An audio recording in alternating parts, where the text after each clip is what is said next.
தமிழே உன்னை வணங்கி என் பேச்சு தூக்கின்று ஆண்டவன் ஆனவரே மாநில ஆண்டவரே மணிக்குழந்தாய் படியேற்று பாரசாலை உருவாக்கியவர் நீரே கர்ம வீர காமராஜரே 1903 ஆண்டு ஜூலை மாதம் 15ஆம் தேதி தமிழ்நாடு விருதுநகரி குமாரசாமி மற்றும் சிவகாமி அம்மாளுக்கு மகனாக பிறந்தார். 16 வயதிலே தேசிய காங்கிரஸ் கட்சியில் உறுப்பினராக சேர்ந்து சுதந்திர போராட்டங்களில் கலந்து கொண்டார். 1954ஆம் ஆண்டு தமிழக முதல்வராக பொறுப்பேற்றார். உலக கல்வி திட்ட முறையை மொழி 6000க்கும் மேற்பட்ட பள்ளிகளை மீண்டும் திறந்து பள்ளி குழந்தைகள் சாப்பிட மதிய உணவு திட்டம் வேண்டும் என அற்புதமான திட்டத்தை தொடங்கி ஏழை குழந்தைகளின் பசியை போக்கினார். படிக்காத மேதை என பெயரெடுத்த பெண்ணாடு காந்தி தன்னுடைய உழைப்பால் படிப்படியாக உயர்ந்த இவரின் ஆட்சி காலம் தமிழக பொற்காலமாக கூறி வாய்ப்புக்கு நன்றி கூறி விடைபெறுகிறேன். நன்றி, வணக்கம்.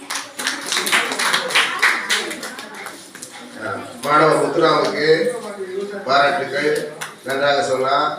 இப்போது நமது அன்புக்குரிய சகோதரர் திரு ஜெயக்குமார்